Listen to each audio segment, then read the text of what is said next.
Hey, Dave. Hi. Hey, how you doing? Good. How are you? Good. Hi, everybody. Oh. Come on in and have a seat anywhere. Okay. So this is Dave Klotz, of course, and Dave is Dave. When did you start Fonda? Was it late '90s or mid '90s?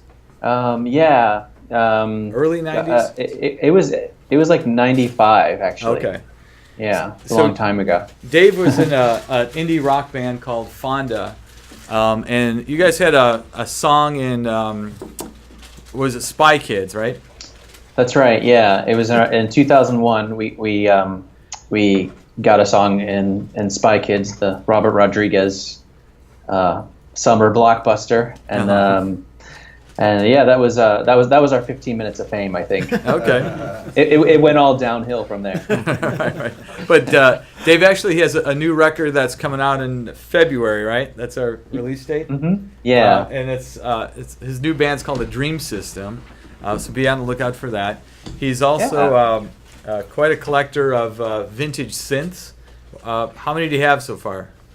I've got about 11 or 12. Okay. Some are much cooler than others. But yeah. And he's also a composer as well. In addition to being in the band and writing the music there, but and most importantly, what is this Emmy number 4 for you that you just won a couple weeks ago? That's right. Yeah, it was for Stranger Things. As a music editor, I'm included with the sound editorial team, so I won an Emmy for sound editing for Stranger Things. Okay, cool. So and the others are two from Game of Thrones and one from American Horror Story. Right. And what were some of the other shows you've worked on before that?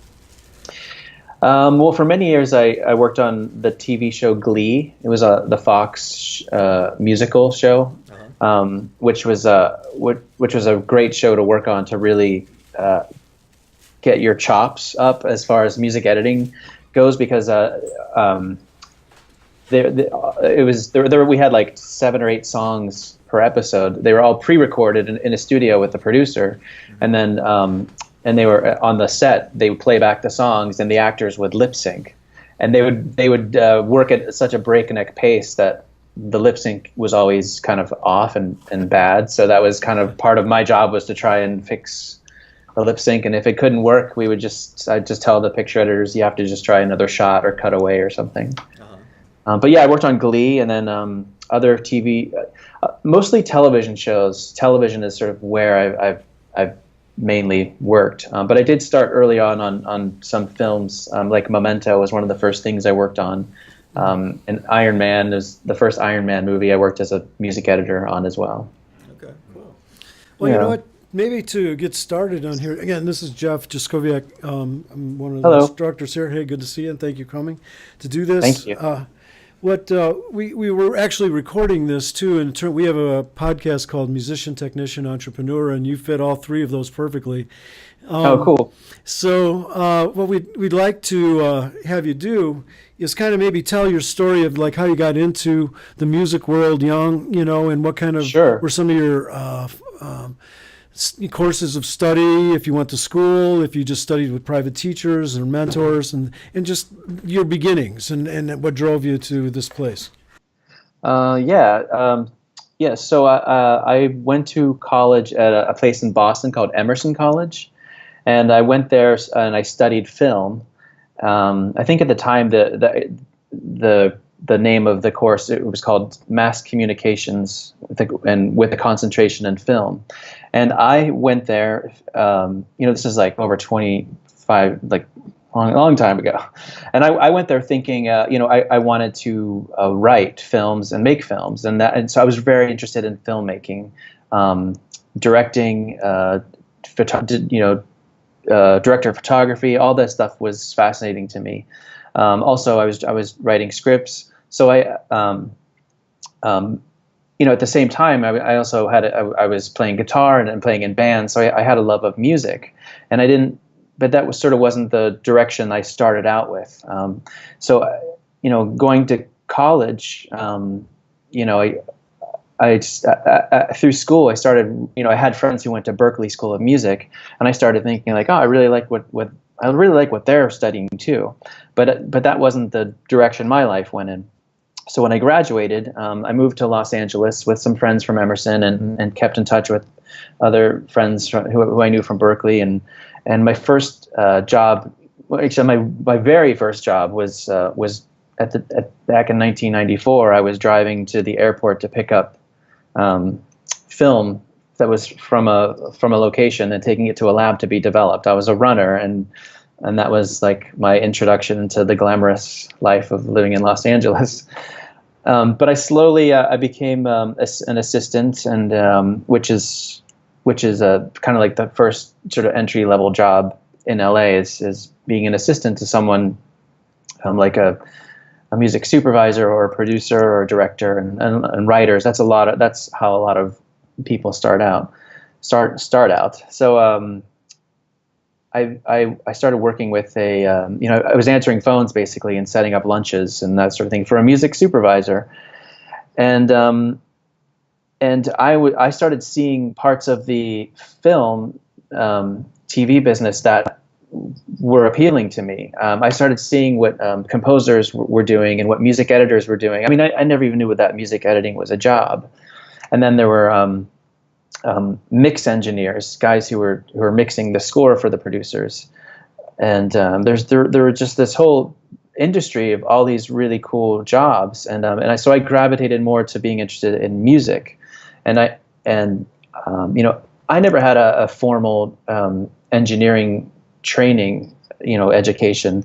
So I kind of had to learn a lot of that on the go, and that's probably why I'm not a mixer or a producer or sound or an engineer really. I speak because of my knowledge of music.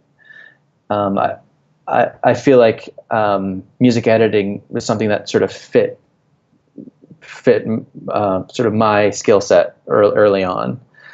And when I 20 or so years ago, when I was watching music editors and sitting behind them, I started.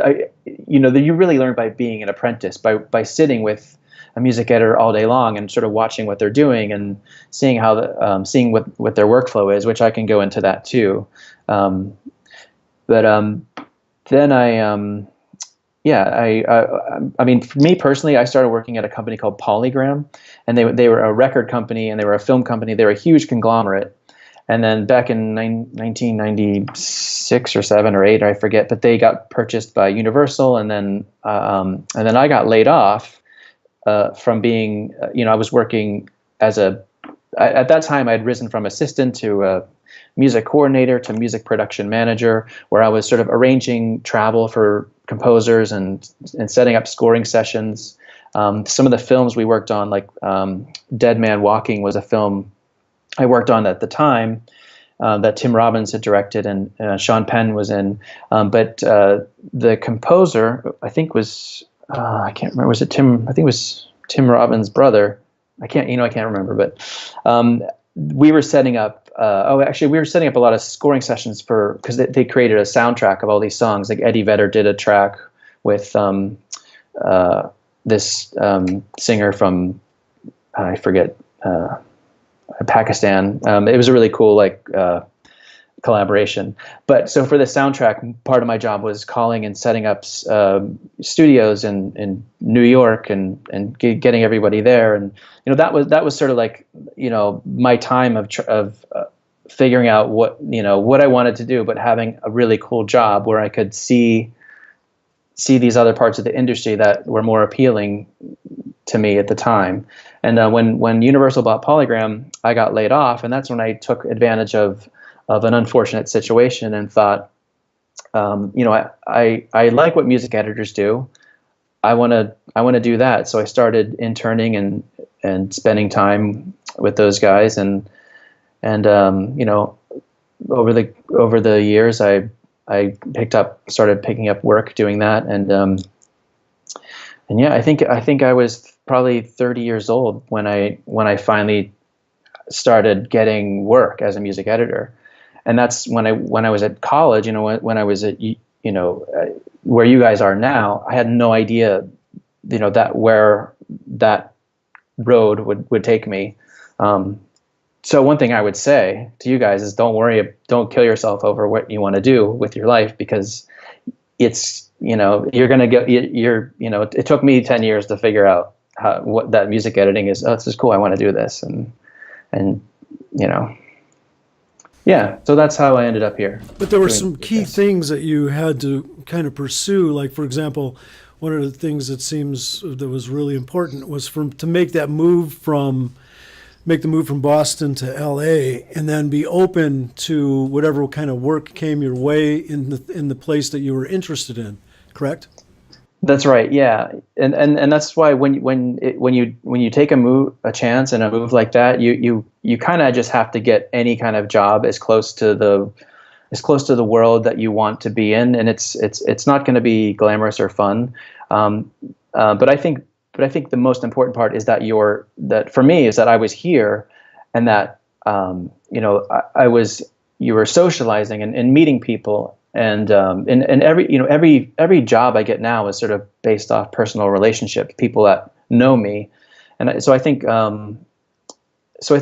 even just it's like getting your foot in the door. When I got a job at Polygram, I mean, I was the receptionist at first. I was like the person greeting, people coming in and answering the phones. And then, but every day people would come in, and the head of music would come in, and I would totally be like, "Hey, how are you?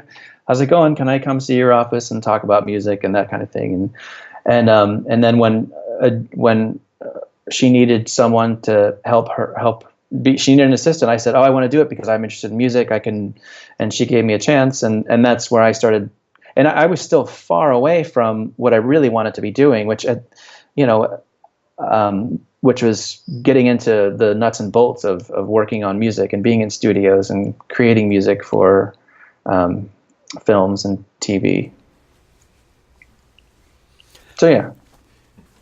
So sorry, I started to ramble and forget. No, that's good. We're good with rambling, and because we ramble a lot here too.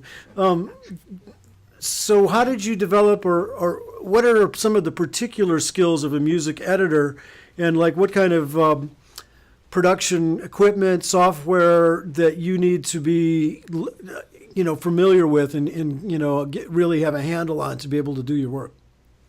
Well, I mean, I'm sure you guys know what Pro Tools is, right? Yeah, we use okay. Pro Tools, Ableton. Yeah. We have lots of virtual libraries and plugins and all that. Oh, cool. Thing. Yeah. Pro Tools is the industry standard. Could you say that again one more time? Here in Los Angeles. So it's so that's the big. I mean that to me learning that was like gave me the biggest leg up to getting to working as a music editor, because when I started back in the late 90s, sorry, having a Pro Tools rig meant you had to have this sort of refrigerator sized rack, and then there was no other way around it. So it was really expensive, so it was hard to part of being able to do the job meant that you had to have access to this really difficult, expensive equipment, and now that's no longer the case. And there was a time, I think, early when Pro Tools, they started designing the software for home computers, or they were making like the Audio Media 3 card, which enabled you to be able to have some of this software that you could use at home. And I think for me, I was able to get onto that. And at the time, there was a sort of a shift in the business in the 90s where a lot of people were moving away from tape and into digital. And I think that shift, a lot of people sort of didn't adapt with the times, and that made a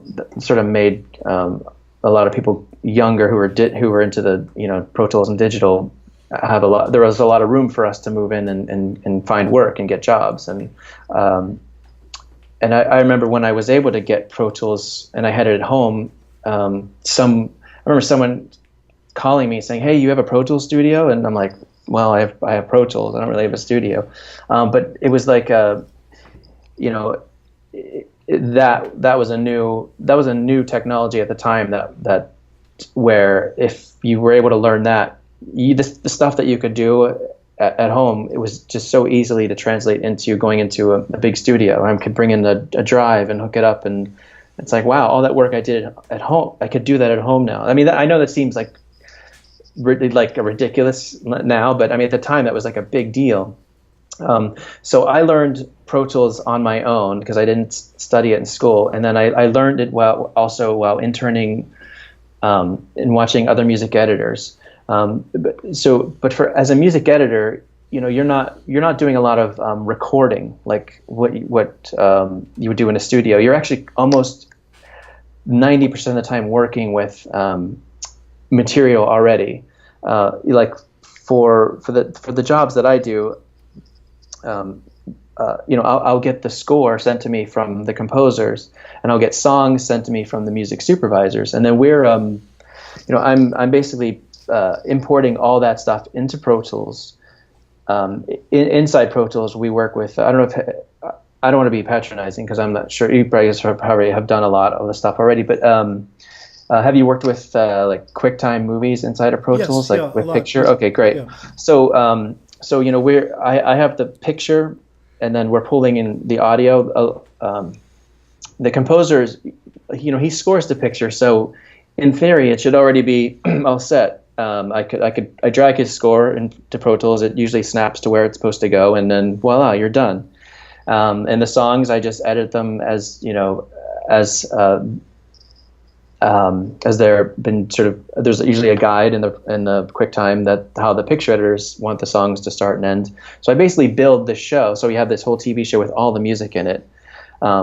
And with the composer's music, I'm not just working with like a stereo mix. I'm getting entire like stems of the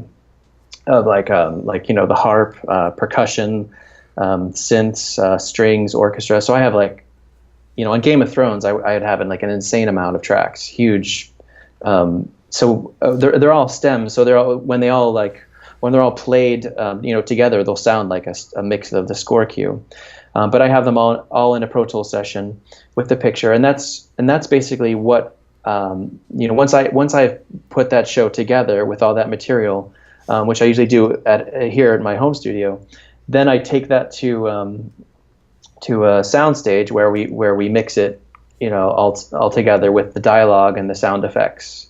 Because I'm the music editor, so I've got the music. Then there's the dialogue guys who bring in the dialogue, and the sound effects editors, and then so that's all loaded onto Pro Tools systems there with on the stage. We have like most of the shows I work on now, we're mixing on the Avid S6 console. There's usually two mixers. There's the dialogue and music mixer, and then there's the guy who mixes or girl who mixes the sound effects and the sound effects in Foley. And then so all our sessions are kind of played, and then they mix everything together. Now the tricky part for my job, where it comes in, is things are always changing still. So once I've been sent the score, before I even get to the mix, I'll get another picture update from the editorial because they've made a change. So I have to take the music and everything that's already been scored beautifully with a scoring session in a beautiful live room and sounds amazing. I have to like find a way to shorten it by 2 bars and still make it sound like it's this beautiful written piece and you don't hear any mistakes.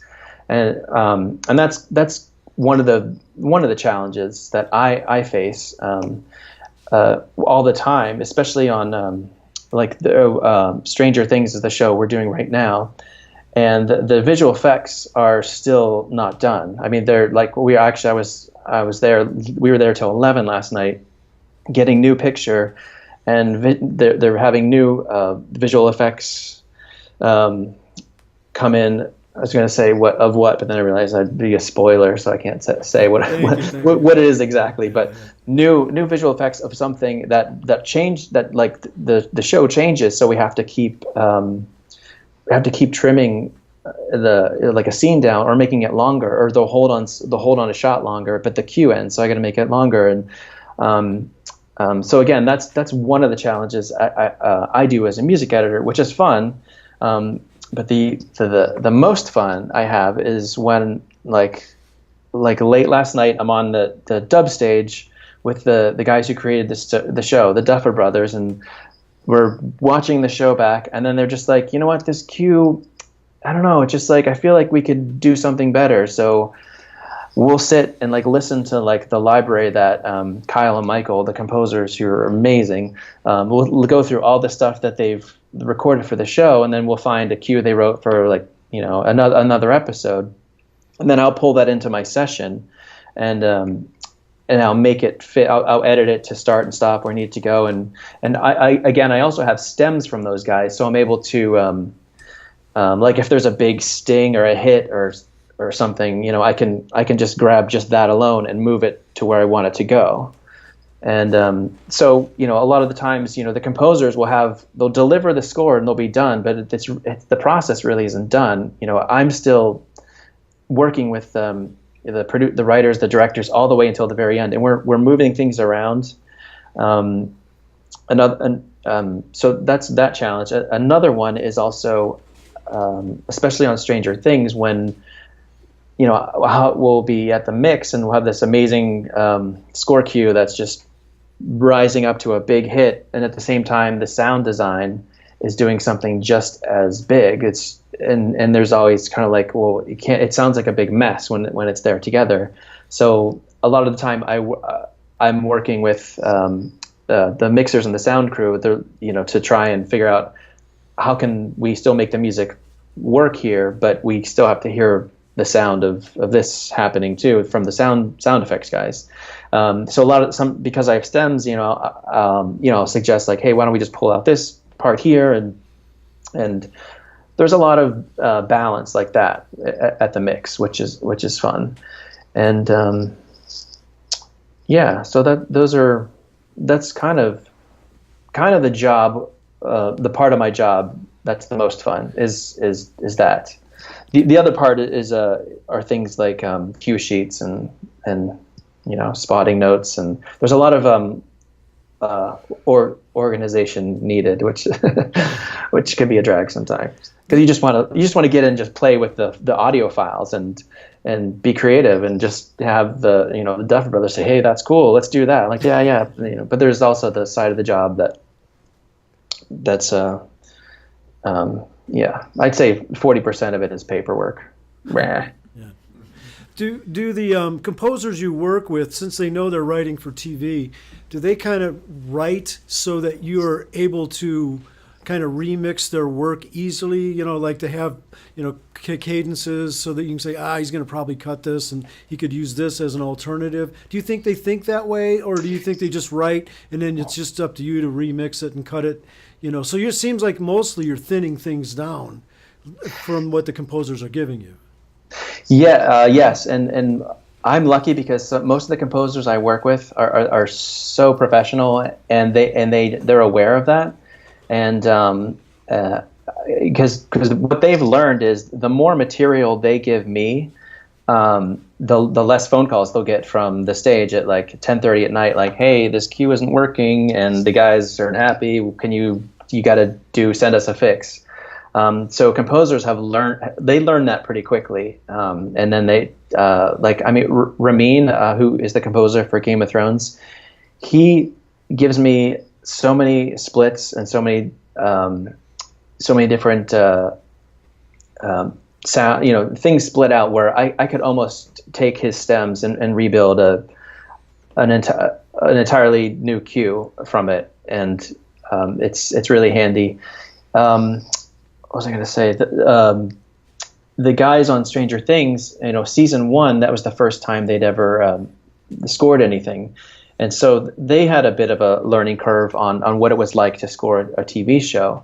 And for season 1, I was getting stereo mixes. So a lot of what you're hearing, I just had one stereo file, which was like a song. They'd send me a song, and that was like it was very limited as to what we could do. And so season one, there were a lot of times when I would call and say, guys, can you split out this bell sound from this pad, because we need the pad, we need to raise the pad, but the bell, that's just this loud bell, it's just every every quarter beat. And so they could make that change too. And sometimes, as a music editor, if you can't do that, you kind of have to also find ways to grab that, like a little bit of pad and cut and paste and smooth it out, and maybe put a little reverb on it to smooth it out even more. I do a lot of that too, where in the box in my Pro Tools system, I'll add there's reverb tails are like a big thing to smooth out transitions, and I'll even just do that with like an audio suite, where you grab the end of a hit, you just select that and go a little further, and then audio suite, like a nice long haul plugin, and I do that all the time. It sounds good. But yes, composers are really, really good. Mac Quayle on American Horror Story gives me a lot of almost a split for every single instrument. And I worked with another composer, Joe Trapanese, and he probably he gave me the most material than any composer I've ever met, and it just blew my mind. He actually gave me like plugin settings and things that were, if I needed to actually go in and play the instrument plugin to get a sound that we needed, I could. I mean, I had the same tools as he did as a composer. He just like delivered all these amazing splits. And another thing that Joe did, which was incredible, was he would write a cue that would be like a minute or so long, using like the theme needed for that scene. But then he would send me this 10-minute piece of music, which was like a suite of everything that I could ever possibly need, that I could, different instrumentations of the same melody, and all these like extra bits of music that would never probably, and some of them never even got used in the show, but I had all this material. He would just overwrite these grand suites and themes, and then you basically, as a music editor, sometimes have everything you need to almost compose a cue yourself, which sometimes happens on stressful shows when a producer is like pulling his hair out, being like, the show's like, something's wrong, we need like the music's not working, what can we do? And you're kind of like, you're there to save the day, which is always fun, or maybe not save the day, and those days suck too. So you're good with having more content being brought to you than having minimal. Yes, yeah, it's always better. Okay. Could you speak to? We were talking to you before the video started. Could you talk to about how, like, you think of yourself as a businessman? You were saying that you started your own company after was a Polydor. You got lost that job. Yeah. So when I left Polygram and I was kind of out, I started working as a music supervisor, because I thought that seemed a little bit more in my wheelhouse at the time, because I wasn't very confident on my engineering skills yet, or music production. That was still something I was sort of learning as I was going. So with music supervision, that's a whole other sort of world, where you're the person clearing the songs, and I thought that would be a really cool job, but that really is a ton of paperwork, and it's a lot of knowing who to call, like music publishers, and being able to call. It was a frustrating job. Actually, one of the first films I music supervised was a movie called Memento. I don't know if Christopher Nolan's first, and it was like I was young, and I actually knew Chris and the producer, and we kind of are in the same sort of circle of friends at the time, and they hired me to try and clear some songs, and I was like, I'm a music supervisor, I can do this. And I remember they wanted a Radiohead song for the end credits, and I, as an independent music supervisor, struggling, working on my own, I was working out of my apartment, and I remember saying, well, we want to use this song, so I called up the head of Capitol Records and said, hey, I'm music supervising this film called Memento. It's really cool. I sent them this request just talking about, how cool the film is and what it is, and the guy who was the head of it wasn't the head of Cap, it was the head of their licensing department, but I can't even remember his name. But I called him, he never called me back. I kept calling, and then I finally sent the letter, the official request asking for the music, and then he called me back, and he said, I got your request. Yeah, the guys in Radiohead, they don't do this stuff. I'm just going to throw this in the trash, okay? And he said that. He's like, when I get this stuff, I just throw it in the trash. And so I went back to my friend Aaron, who was producing the film, and said, we can't get the song. They don't want to do it. They're not interested. And it was a track from OK Computer, and it would have been really awesome as the end title for Memento.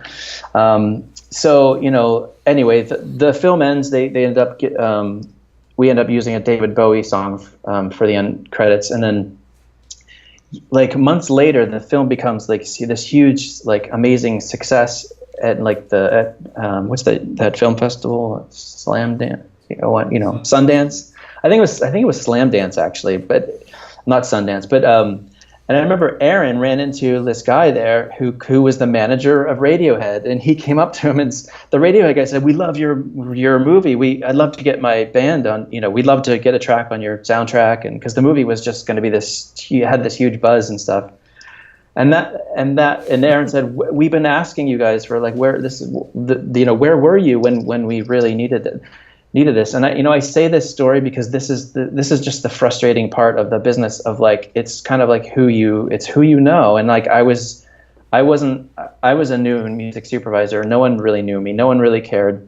It really is a political game of kind of who you know and how can you get these people on the phone.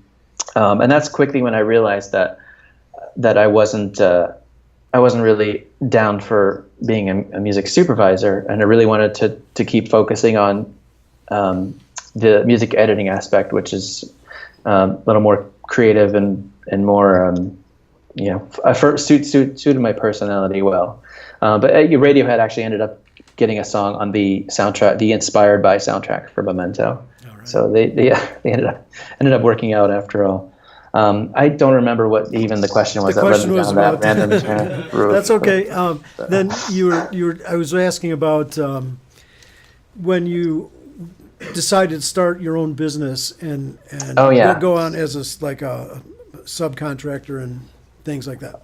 Oh yeah, so that's right, because I tried music supervising on my own, and then I realized that I wasn't cut out for that side of the business. So I continued. At the time there were 2 or 3 music editorial companies in Los Angeles.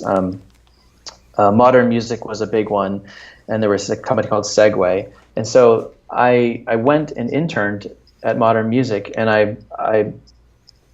it was a company of like 20 or 25 people, and I was there watching kind of what they were doing, and I wanted to work there. I was going to be part of the company, but then I had an opportunity. A friend who he produced, actually my friend who produced Memento, he produced another film called Stark Raving Mad, which is this big rave bank robbery movie with Sean William Scott, and he said, "Do you want to be the music supervisor, music editor?" And I said, "I'll do both." And actually, I had a choice, and I'm like, I really want to do music editing, so I did that, and I kind of did it sort of halfway with Modern Music helping me out because I was able to use their gear, and I think, after having that experience on the film, I I felt that I could keep carrying on as my own. I was getting offers to work as a music editor on my own, and it just I don't know. I just felt like I could take the chance and work as an independent person on my own, and not work with a company.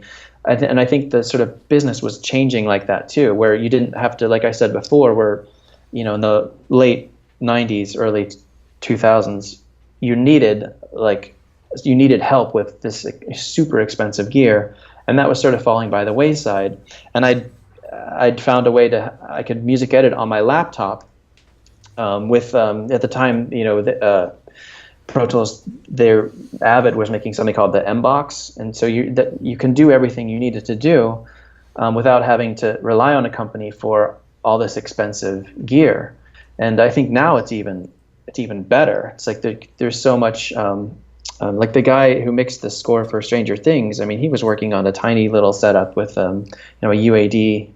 What are those little Apollos? Wasn't it Apollo? It was like the little one, the 2-channel thing. So it was all, and I mean, and the score for this season sounds amazing. It's incredible. Anyway, it's another tangent I going off. So yeah, I just sort of fell into getting gigs on my own, and that seems to be as a music editor, most people I know work freelance. And there are some small companies, and that's one of the things I'm trying to look for, because I've been doing this for forever now, and I get calls for work, and I can't physically be there all the time. So part of what I've been sort of shaping my business is to find a way where I can have a couple people, a few music editors, so that when I get the call, I can say I'm actually not available, but this is my friend Sean, and he's my colleague, and he's just as good, and he'll give you the same level of work that I will. And I have to say that's been a tricky process for this business, because I feel, because music editor, when people call you as a music editor, they know who you are, and they want you. And if you're not available, they already have their sort of number 2 guy maybe already written down that they're going to call next. So that's sort of been sometimes successful for me, but not really, but not always. So I'm trying to take my success and create my own music editorial company. So do you have situations where you would actually farm out a portion of your music to, like, maybe a upcoming music editor or an intern, and say, okay, I need you to pre-production this for me by tomorrow at noon, and if you get it done, then I'll give you some more work. Do you have people like that you work with ever? Yeah, I mean, right now what I'm doing is I have 2 people that are currently helping me out. One is an intern who, because again, as I mentioned earlier, a lot of this job is sort of some tedious paperwork, and also at the end of each show we have delivery requirements where we have to deliver the score to the studio, and they all have different specs. And so I'll have an intern who will work with me, and I'll go over all that work, which will basically be creating the music cue sheet, going into the Pro Tools session from the show we just finished, bouncing down all the score cues, creating the stereo files that have to be delivered to the studio in the formats that they want. Everyone's different now. HBO and Fox and even Netflix, they'll have their own specific specs. So that can be an organizing trick. And then sometimes on some of the shows I work on, for instance, I've just started American Horror Story, and if I'm too busy, because I was finishing Stranger Things, so I'll have a music editor help me out and cover cover another day. Like cover when I'm at the mix for Stranger Things and I need to be at the mix for American Horror Story. I'll have a music editor there. So he's there. Basically, I've done the work where I've cut the show. He's just there for when the producers come and we basically, you know, after the show's mixed, they play back the shows to the producers, and the producers give them notes, which can be a lot of work for music. If you know the producer might not have heard some of the score cues before, or they'll hear something and want to make a change, and usually with a music editor that's there, he's basically there to take these notes. Make those changes as needed. Like for an example, on American Horror Story, I had someone helping me out, and a music editor as well, who's also a friend, and he, you know, he'll send me updates when I'm at the Stranger Things mix and say, hey, we just played back, and the producer had these 3 notes. You know, she said that there's this weird sting. It's kind of in the wrong place, and you know, a lot of these are simple things that can be, you know, moved around, or it's like a music cue is starting late. You know, find a way to start it earlier. But you know, as a music editor, you know, you have to look at these kind of notes and be like, okay, the cue can start earlier, but you can't just take the whole, you know, all the files and move them earlier, because then now the end's gonna be in the wrong place. So that's where you have to make the start and end in the right place and not hear any kind of mistakes in the middle. So yeah, so someone's there kind of doing that work for me when projects overlap. So those are all people that are local there that you're working with. You don't work any long distance kind of things with any interns or other people that are doing, you know, music editing for you. Yeah, not at the moment, because a lot of the work that's needed is to be somewhere, to be at the mix when something is needed. So I haven't had any reason to farm out anything outside of you know, here. It's that's why I think being in LA is better than not for working in the film and TV business. I know it sucks to say that, but Do you guys have some questions?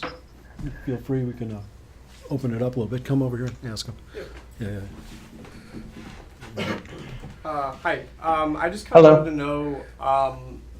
So, like, when you finish up a score after you're done, like, editing it and everything, do you ever get a call from the composer saying, like, you've chopped up my piece too much, it sounds like completely different from the original direction, or are they pretty, like, okay with what you do? Sometimes, most of them, I've had both scenarios, and I've had a composer call and say, hey, I watched the show air and on television, and he was like, dude, it was out of sync, like you it was in the wrong place, and you know, those things have happened,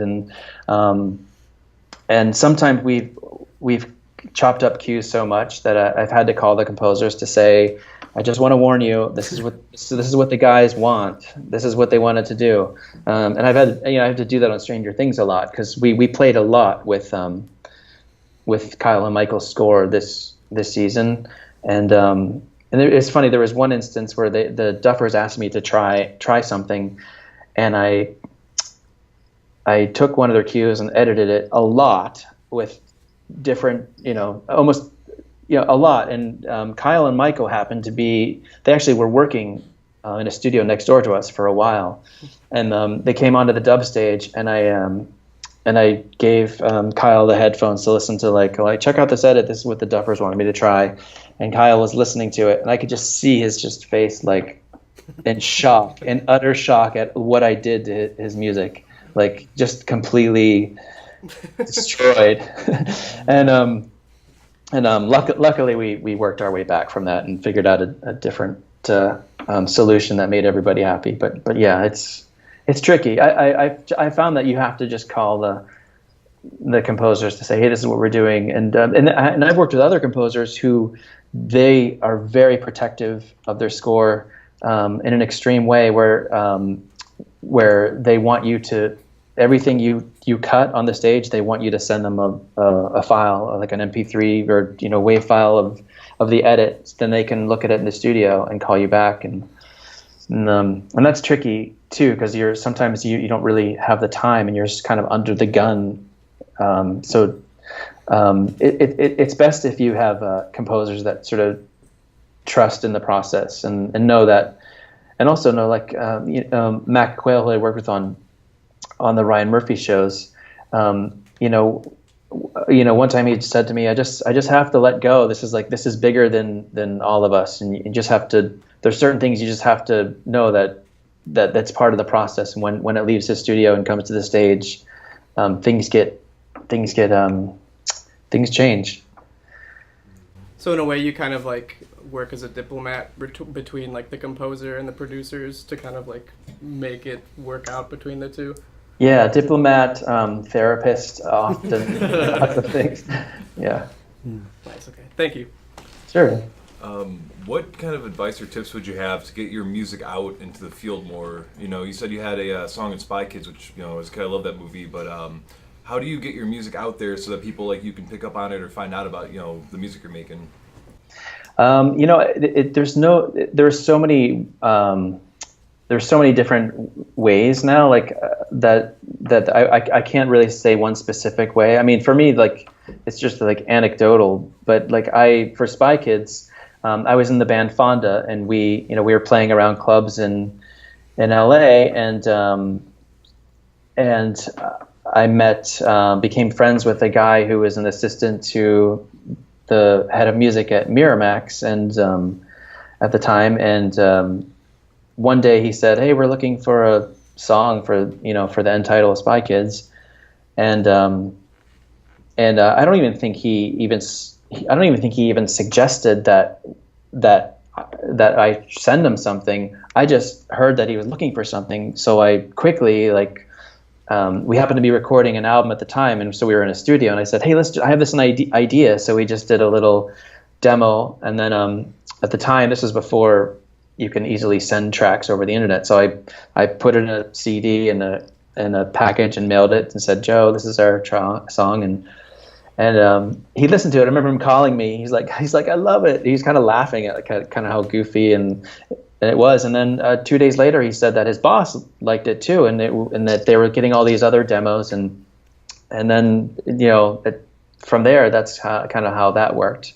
I would say, like on a show like Stranger Things, Kyle and Michael, they're in a band called Survive, and they're in Austin, Texas, and they've never they're not in LA pitching their music. They were just kind of doing their own thing, releasing records, and then one of the Duffers and one of the producers found were fans and just kind of sent them like a Facebook message saying, "Hey, have you guys ever thought about scoring a TV show?"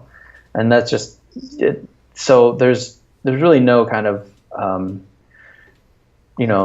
no surefire way, I would say, to do it. There's just I don't know. I think just for me, I would say it's like what I would do now is if I wasn't in LA and didn't know anyone, I would just keep working on your music and having sort of a presence online where people can hear it in as many ways as possible.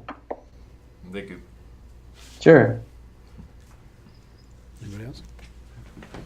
Hey, how are you? So you Hello. mentioned a lot about your work as a music editor. Yeah. But we've mentioned how you collect synths. You have some beautiful ones in the background there. Where does your own composition and writing kind of play into like your own music versus your music editing? Yeah. So because I started playing in bands, and I was never formally trained in music. So when I've worked on my own, when I would try to kind of write my own music scores, it's like when it comes to like orchestral stuff, it's not my skill set.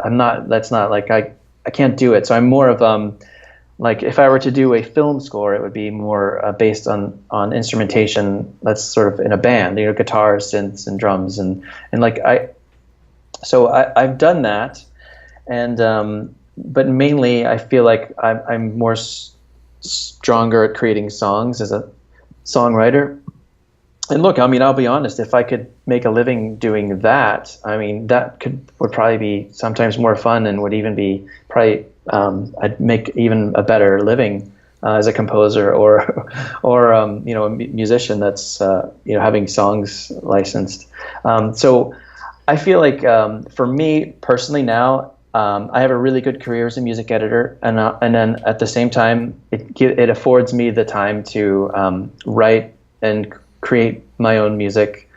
I'm trying to, because I've been doing this for a while and know some people in the industry, I'm trying to take advantage of that and try and get some of my songs licensed in film and TV shows, which I've done in the past, and yeah, I mean, I'd almost say like music editing is my job, and then the creating music is a hobby. But I feel like I've done a lot with the music that it doesn't qualify as a hobby anymore. I'm still I'm still making some money off of it. But yeah, it's sort of like they kind of run separately. I also feel like because I am a music editor and I work with a lot of composers, that it would be a severe conflict of interest if they thought that I was trying to get their work or do their work. So I don't really ever position myself, with my agent to say, "Oh, get me a job as a film composer." And it's funny because I met with a composer about 10 years ago, and she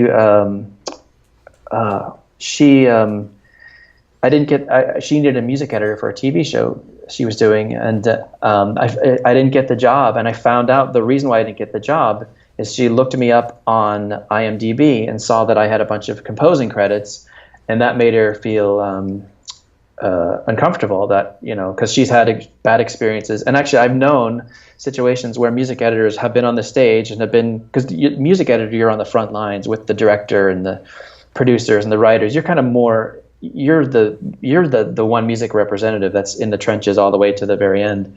And I've heard stories of music editors saying, "Well, hey, that cue doesn't work. Why don't we try this one here? This is mine. A little something that I did." And it's tricky because you are in a position, and I've been guilty of sometimes doing that, but not really. I mean, but it's a fine line. So I'm quite happy doing, like, I like my job as a music editor, and I have lots of clients who want to keep hiring me, and at the same time, I've made a lot of my music available as mostly songs that can be kind of placed and as source music. And actually, in Stranger Things, I created a bunch of tracks for TV commercials that you see on the in the show, which is fun because now the Duffers even know that's a developing skill set that I have too. And towards the end, instead of paying someone to license it, they'll be like, "Oh, let's have Dave try it."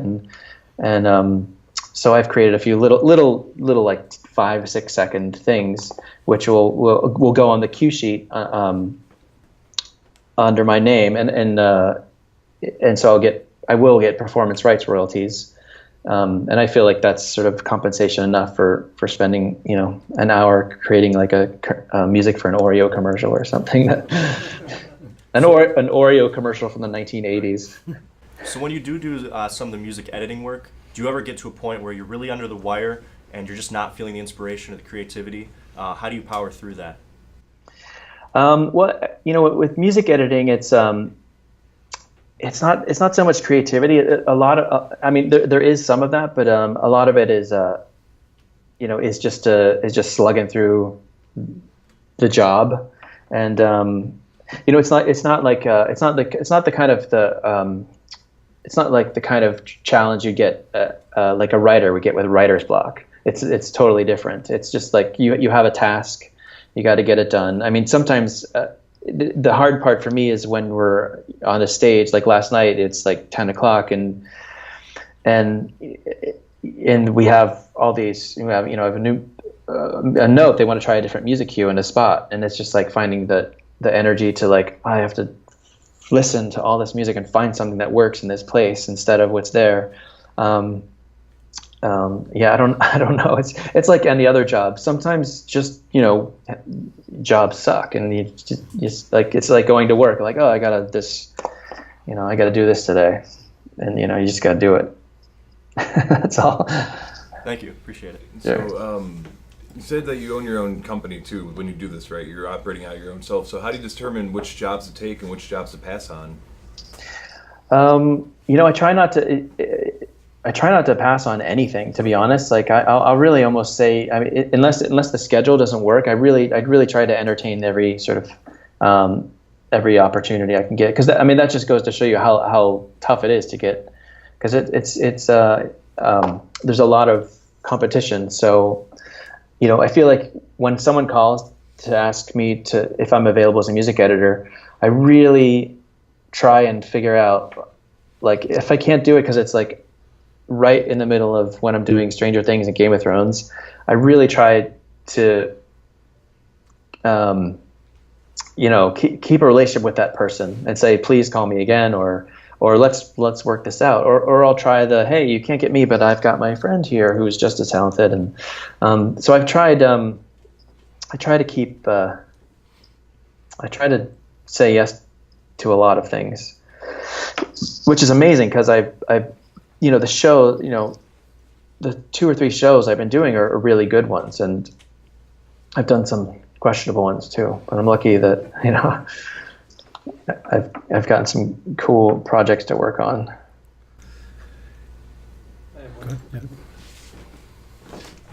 Hey man, how's it going? Hey. Question for you: did you start your career in LA? Yes. Yeah. Oh, okay. So what was it like starting out in such a big city where there's so much competition? You know what? There's so much competition, but at the same time, there's so many opportunities here, more than any other place. So this is where everything is. I mean, as far as media companies and big, so there is a lot of competition, but I think it's easier when you're here for a few years, like, because honestly, I think I was 30 years old when I started music editing. Like that's when I finally figured out, like, oh, hey, this is the right fit for me. And so after that time, coming out here in 1994, which is 23 years ago, I'm old. It's amazing, because I feel like the same guy, like college. I'm like, Me too. Yeah. So so in that time of living here, like a lot of my friends who I came out with after school, all interned at different places. I had a friend who went to New Line Cinema, and someone who went to Warner Brothers. I had a friend who started working at a recording studio as an assistant engineer, and all these things. And over the years, people move around, and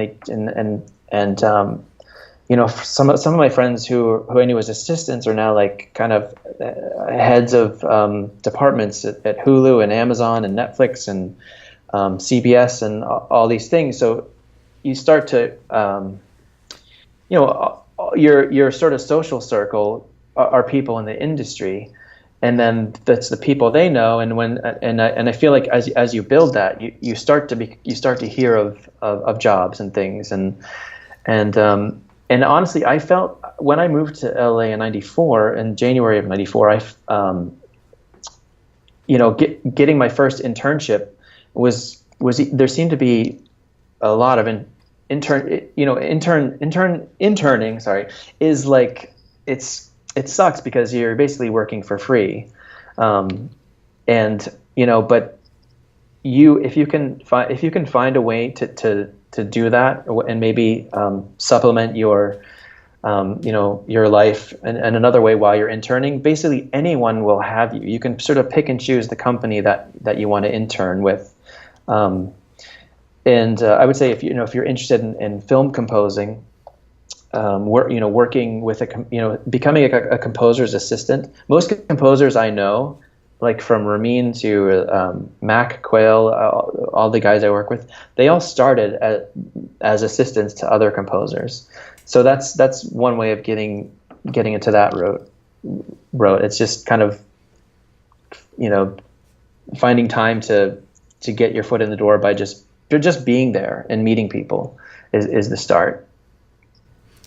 Well, maybe to wind it up, I'd love for you to give these guys some, wise wisdom of advice as young composers, engineers, entrepreneurs. So why don't you just go ahead on that a little bit?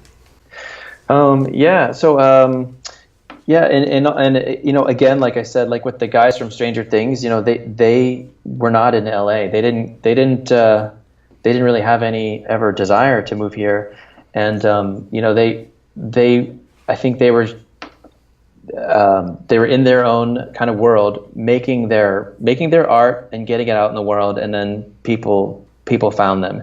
And I think that's also, I feel like that happens more now than ever. So I think if you're not ready to just pick up and completely change your life and move across the country and live in Los Angeles and struggle for a while, then I would say keep doing what you're doing where you are, and if you're a music creator, a composer, or a songwriter, and I think just keep keep doing it as long as you're making yourself happy. Well, I don't know. Is that good advice or No, not? yeah, I don't know. It's good to It's it's just, hitting the target. So, all right, well, thanks a lot, Dave. We appreciate you taking your time out and out of your busy schedule and talking to Dara class here. So, and so the Dream System, that album will be out February, right? Yeah, that's right. Yeah, so I'm working on with all these synths back here. Yeah, with all the vintage synths. So. Yeah. Well, and if you're ever in the Chicagoland area, we'd very much welcome you to here, and you could use the studio like you'd like to. So I'd we've love some to. great, Yeah, we've got some great mics too, and with lots of good plugins and virtual instrument libraries, and Oh, cool. see what we got here. So again, thank you for your time, and we'll be putting this as a podcast in our we have a musician, technician, entrepreneur podcast that we're launching this weekend, actually. Okay, cool. So it'll be great to have you aboard on that. All right, great. Yeah, thanks again. Yeah, Thanks, guys. thanks for having me, guys. Nice to meet y'all.